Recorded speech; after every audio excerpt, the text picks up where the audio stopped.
Thank you, Michael, for those kind words. I'm delighted to be here.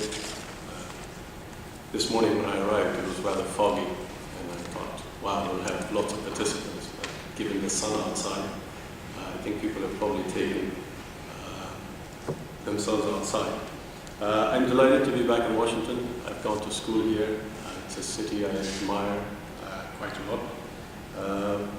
And I want to focus my remarks on three particular issues.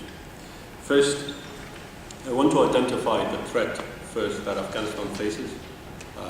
In particular, why are people joining the anti-government elements? Number two, assess the various approaches that the military or coalition forces have taken to deal with this threat. And lastly, I will try to answer, of course, the question of this event, what should be the roles and the goals of the military. So with those three objectives, I'll end, and then I'll be happy to take questions at the end. First, I think if you look at the security situation, or if we do a threat assessment of the situation in Afghanistan, much of the discourse is led by individuals that are not really well informed. Unfortunately, various academics and scholars come to Afghanistan and meet with Westerners and then go back and formulate these observations. The reality is that the security situation is much more complex than how it's perceived or how it's portrayed. In Afghanistan, you do not have a monolithic insurgency. There are about 5 different groups operating in Afghanistan. Each of them have different structures, different areas from where they operate in. And specifically, they have different ideological outlook in terms of how they perceive themselves or how they want to conduct their operations. What I want to do is, instead of going into all 5 of the groups, I'll briefly talk about 2 of the groups that I think are the most important. And then from there, if you have any questions on the other 3, I'll be happy to entertain them. The first group that we have is the Taliban. Now, many of you probably have memory of the Taliban as an organization that enforced draconian measures on the Afghan people. Well, Taliban controlled Afghanistan, almost over 90% of Afghanistan till November 2001. Then Operation Enduring Freedom, within a month, toppled Taliban, their command and control and their structure.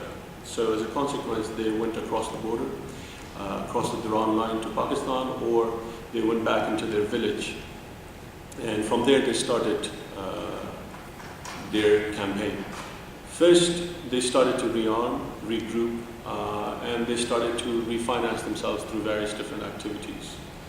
Today, the Taliban are not only a tactical threat, but also a strategic threat, because they control particular areas from where they can conduct operations, from where they can engage the population. Number 2, the second group, of course, is Al-Qaeda.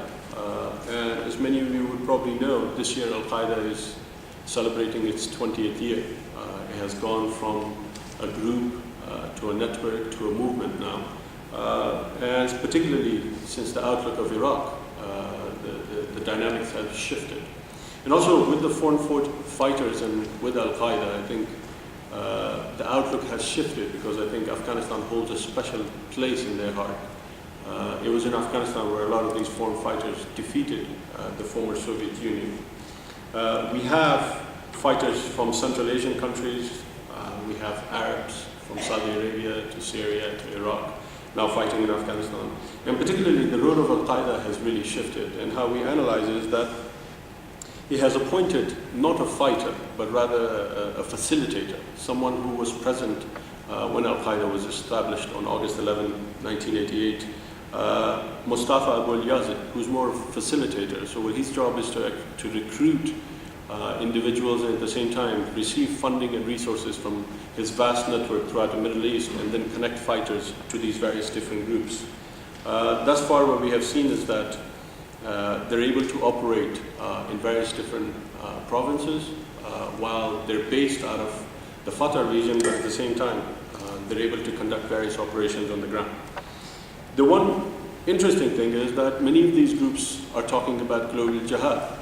As you see, Taliban, they hardly had any local agenda, but some of the commanders are talking about international issues. And also they have adapted to local environment. For example, the Taliban were the first ones who basically banned anything and everything that had to deal with globalization.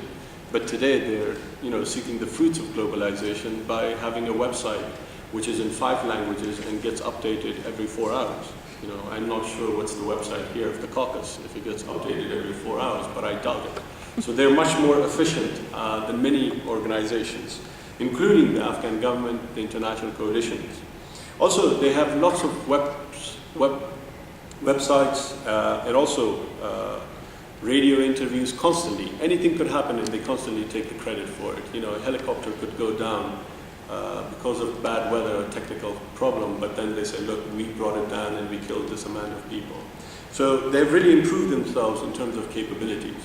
Also, the question is, why are people joining them if they know that the situation is dire, they have no future outlook, they have an ideology that actually takes us back to the Stone Age, so why are people still joining them?